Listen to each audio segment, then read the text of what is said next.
अपनी पोती इतने वर्षों नहीं मिलनी थी, और जब किस्मत ने चाहा तो मिला दिया। किस्मत के अलावा फादर का बहुत बड़ा हाथ है इसमें।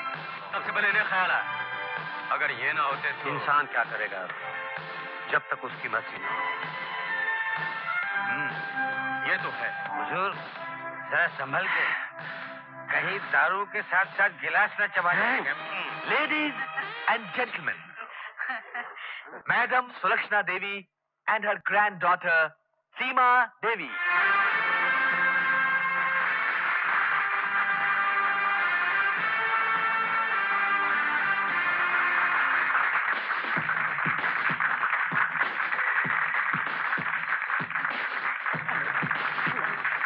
My granddaughter Seema. Namaste.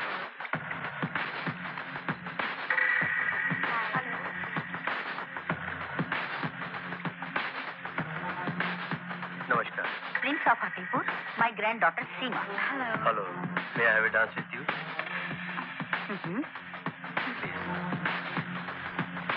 Hello, madam. How are you, madam?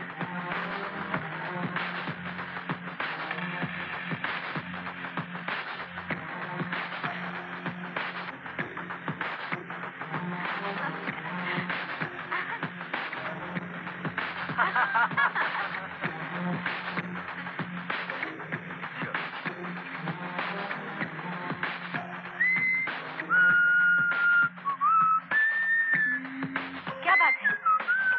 सब ठीक तो है ना? हाँ हाँ, सब ठीक है। कौन है वो?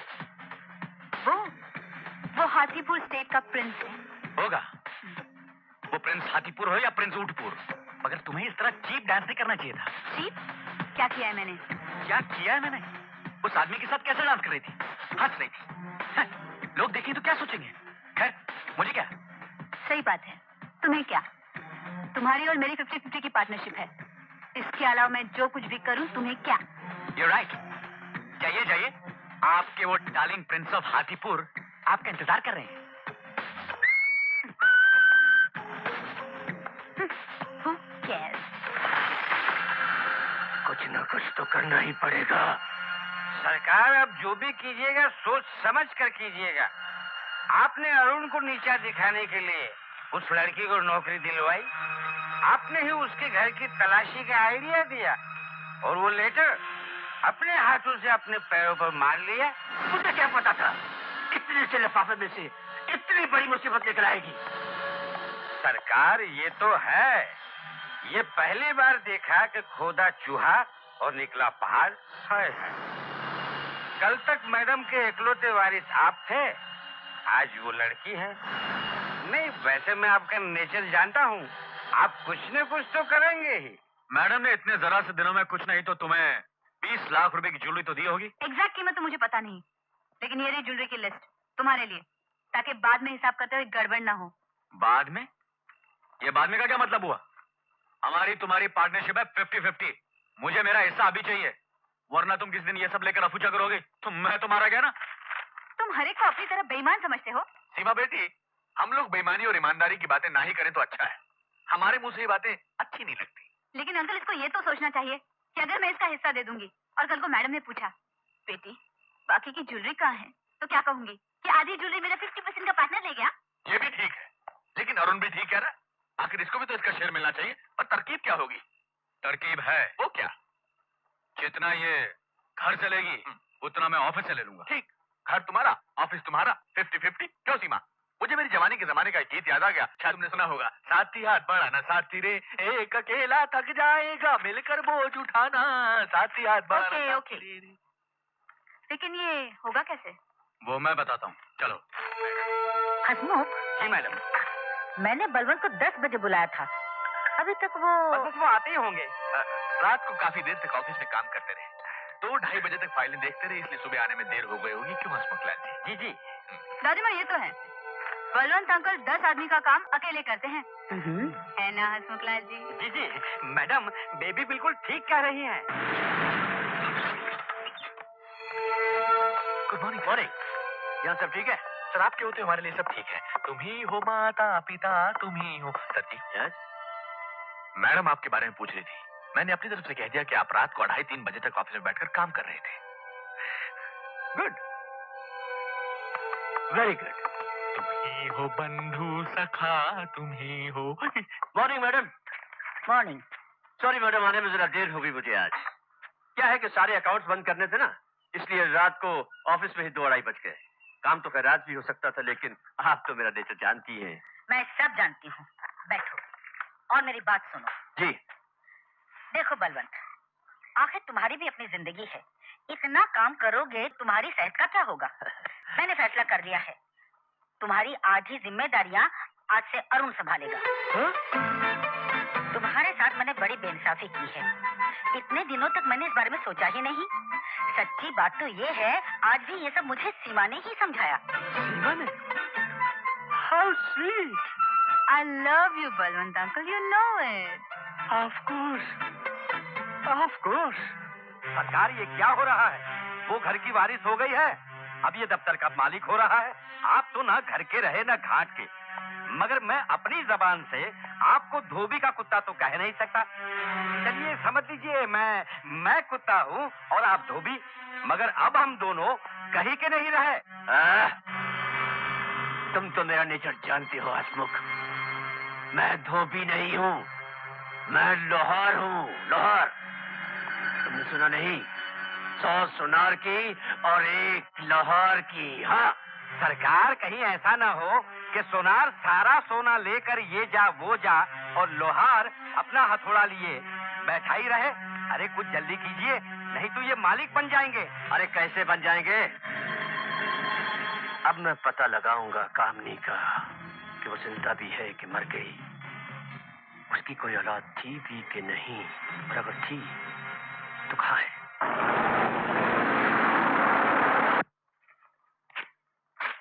हसमुख जी। अरुण, ये चेक कल बैंक से निकलवा लेना। जी बिल्कुल। अरुण।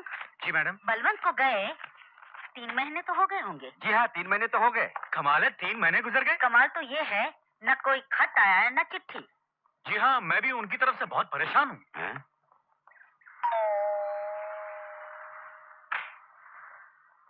यस। जी मैं मिस्टर विनोद मिश्रा से मिलना चाहता हूँ। जी मैं ही विनोद मिश्रा हूँ, कहिए। वो तो आप हैं mister Vinod Mishra. Thank God.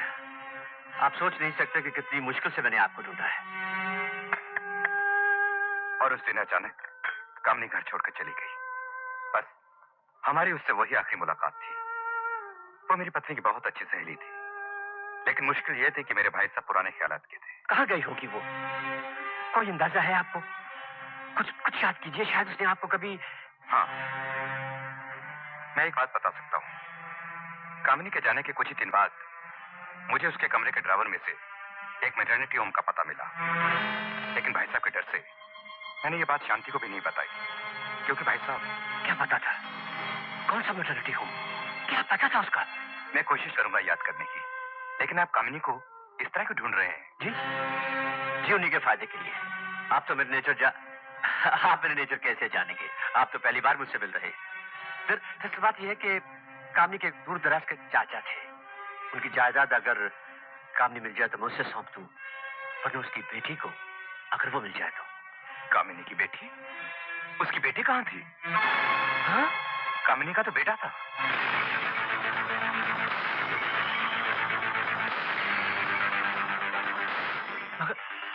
मगर आप कैसे जानते हैं? आप तो कह रहे थे कि आप उसके बाद उससे कभी मिले ही नहीं।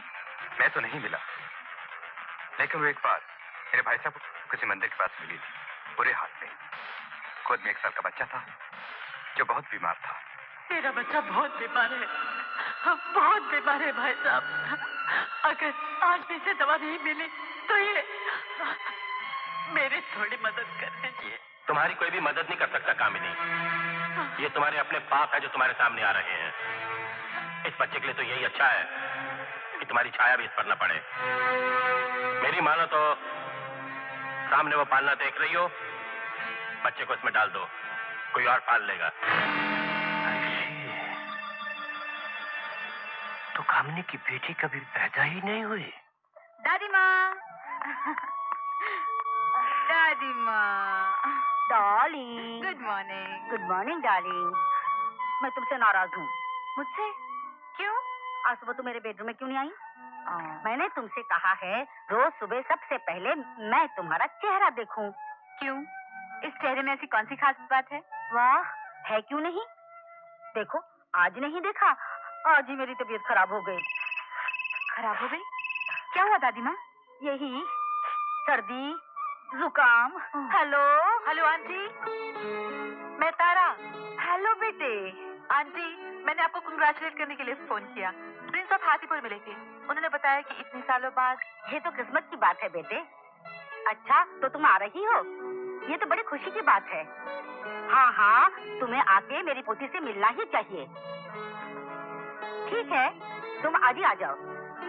Okay, bye darling, bye. कौन है दादी माँ? आज दोपहर में मिल लेना, बहुत नेक लड़की है। उसके फादर। Good morning madam. अच्छा हुआ तुम आ गए। आज मेरी तबीयत भी ठीक नहीं है। मेरी एक मेहमान आ रही हैं अपने प्राइवेट प्लेन से, तुम उन्हें रिसीव कर लेना। Sure madam. मैडम, ये बिल्डिंग के प्लान्स हैं, नई बिल्डिंग के प्लान्स। कौन आ रही है? वही अपने बहुत पुराने दोस्त। मैडम, आपकी दवा। Good morning sir. Good morning ma'am. हाँ, मैं कह रही थी वो हमारे बहुत पुराने दोस्त की। अरे इसे उठा लो। हाँ, तो मैं क्या कह रही थी? आप कह रही थी कि जो आ रही है वो आपके बहुत पुराने दोस्त की, यही तक कहा था आपने। बेटी है। अच्छा, तारा जैसी। अरे कौशिक, क्या हुआ? जी कुछ नहीं, ऐसा लगा जैसे जमीन खिसकी पाँव के नीचे से वो चाल आ गया हो। क्या नाम बताया आपने? तारा जैसी। वाह। तो कब आ रही आपकी तारा जैसी? अरे भाई, उसका अपना प्लेन है, 2 घंटे में यहाँ होगी। अरे ये क्या कर रहे हो तुम? क्या बताओ मैडम, आंखों के आगे कुछ ऐसा अंधेरा सा था। लगता है आज तुम्हारी भी तबीयत ठीक नहीं है। जाओ, आज छुट्टी करो। थैंक यू मैडम, हो गई छुट्टी। इसका मतलब खेल खत्म, पैसा हजम। ये खेल जब तक चलना था चला, अब नहीं। दीदी, ये सब कुछ मुझे उल्टा क्यों दिखाई दे रहा है? उल्टा लेटेंगे तो उल्टा ही नजर आएगा ना अंकल। सीधे होके सोचिए। अरे ये वक्त सोचने का नहीं, समझने का है। मुझे मेरी जवानी के जमाने का एक मशहूर गीत याद आ गया, शायद सुना हो। चल उड़ जा रे पंछी कि अब ये देश हुआ बेगाना। हाँ, तो मैं कह रहा था कि अपने अपने कमरे में जाओ और पैकिंग करो। इतनी आसानी से नहीं, इतनी आसानी से नहीं अंकल। ठीक है, तुम्हें जेल जाने का शौक है तो तुम रुको, हमें नहीं, हम जा रहे हैं। हाँ, आप क्यों नहीं जाएंगी? आपने तो अपना इंतजाम पहले से किया हुआ है। सीधा हाथीपुर का टिकट कटवाएंगे आप। हाथीपुर? जी हाँ, वही प्रिंस ऑफ हाथीपुर जिसके साथ उस पार्टी पर अब नाच रही थी। हाँ। तो वो तकलीफ अभी तक है आपको? देखिए मिस्टर, मैं आपसे पहले भी कह चुकी हूँ कि आपकी मेरी पार्टनरशिप है 50-50 की। उसके बाद मैं जो करूँ, जहाँ जाऊँ, जिससे मिलूँ, आपको क्या परवाह? मुझे कोई परवाह नहीं, और परवाह मैं करूंगा क्यों, और परवाह मुझे होगी क्यों? अरे क्या हो गया तुम लोगों को? ये आपस में सर फुटबॉल का वक्त नहीं है। लगता है तारा जयसिंह की खबर से घबरा के तुम दोनों पागल ही हो गए हो। पागल तो मैं नहीं हुई हूँ अंकल, कोई और हो गया होगा। तो आप कहना चाहती थी? Just a minute, Tara Jaisingh? Oh, actually right. बेचारा ये तो गया। मैं कहीं नहीं गया अंकल, उसे आने दो।